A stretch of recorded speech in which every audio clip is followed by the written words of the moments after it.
Spring training is almost finished, and over the course of the 29 games played so far, we have seen some of the Jays' most intriguing prospects take the field.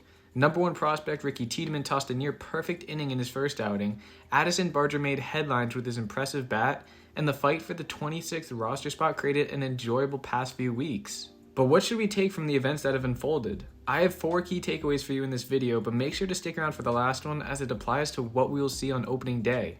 To start off, let's talk about the 2 potentially weakest spots on the Jays' 2023 roster, that being the number 4 and 5 starters Yusei Kikuchi and Jose Barrios. In 2022, these 2 were abysmal to watch. Combined, they put up a 5.22 ERA and negative 1.7 WAR. Oh yeah, they also pocketed over $31 million. To put that in perspective, the average cost for 1 WAR is approximately $7 million for pitchers. Not the greatest return on investment. Kikuchi is under contract for 2 more seasons and Barrios has 5. That's why it has been encouraging to see them perform this spring. I've always said that we shouldn't look at the stats from Vlad or Bo, but rather we need to be focusing on guys who have a lot to improve on. Kikuchi has undoubtedly been the biggest headline out of Dunedin. He's pitched to a 1 ERA in 18 innings pitched. This can be a direct result of his more aggressive approach and his brand new breaking ball that he added this offseason. A successful 2023 campaign would mean the world to Kikuchi, who noted that he felt like he let the team, fans, and himself down in 2022. Because of this, he got straight to work after the season ended and studied film on the best left-handed pitchers. News broke this week that he won the final starting role on the team and will look to continue this great momentum with him throughout the regular season. Now on to Barrios. It's felt as though he's gone under the radar this spring, but there have been a few adjustments that have looked promising. To start off, he's more closed off to the batter, which adds deception to his pitches. We've also seen him try working out of the stretch rather than in the windup. In 2022, his whip in the windup was 1.52, while the stretch only yielded a 1.3. His fastball velocity, which sat between 92.8 to 94 miles per hour last year, topped out at 95 this past week. I can go on and on about the differences in his game, but you get the gist. He's trying things out and has looked solid so far. In his last outing, he threw 5 innings of 1-run ball against the O's. We'll most likely see him pitch one last time this spring. We should be very pleased with the way he's tossed the ball so far. You couldn't have really asked for a better spring from these 2. Both have all-star upside and slot in at the 4 and 5 spots in the rotation. That's a pretty nice luxury to have. If the Jays are able to get the best out of them this year, then the rotation has the opportunity to be one of the best in baseball alongside the Mets and Dodgers. As you guys have noticed, I'm a pretty small channel, so your subscription would help me out immensely as I try to reach my goal of getting monetized. Alright, thank you guys, back to the video. Moving on to our second topic of discussion, and that is the prospects stole the show this spring. Guys like Barger, Lopez, Capra, Tiedemann, Zuluet, DeLucas, and more all impressed, and were key contributors in the thrashings of Detroit, Philadelphia, and Boston. Sure, these games featured big league regulars, but if you look deeper into the scorecard, you can see that it was the prospects that fueled these incredible wins, making the fight for the 26th spot even more difficult. We haven't had the answer to that yet, but we can pretty much assume that it'll be Otto Lopez. And beyond him, the Jays have top hitting prospects Barger and Martinez marinating at AAA. Either one of them could be a contributor by the end of the season and potentially the starting third baseman in 2024. But that's a topic for another day.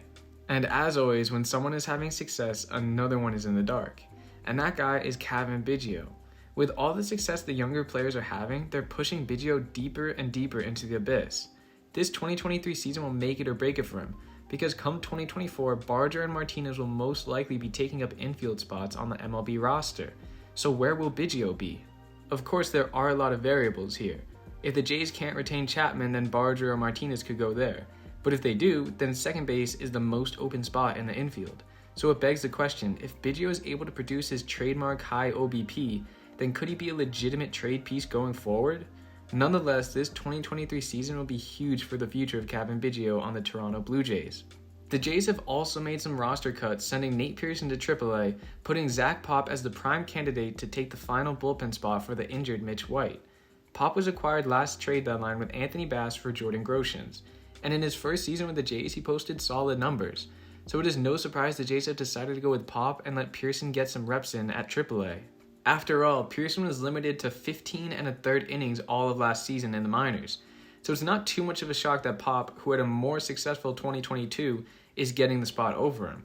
In the event of an injury, look for Pearson to be the first one called up and a solid replacement as a flamethrower who can go multiple innings.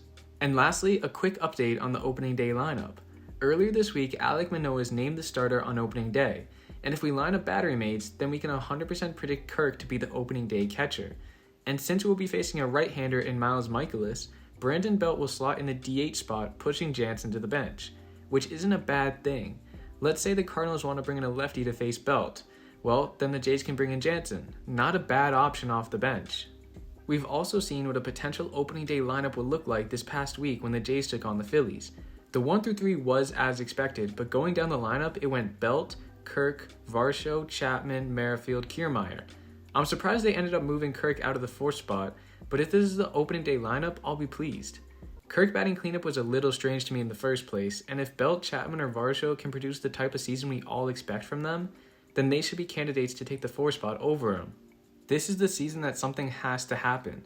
2021 was an overachievement, 2022 was an underachievement, 2023 has to be the year. And the Jays front office knows this.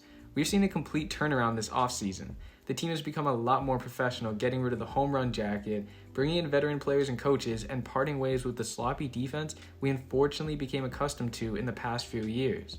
2023 is also the 5th season of Vlad and Bo, and we have still yet to see a postseason win. The payroll is at an all-time high and will only keep growing. The time is now for the Jays.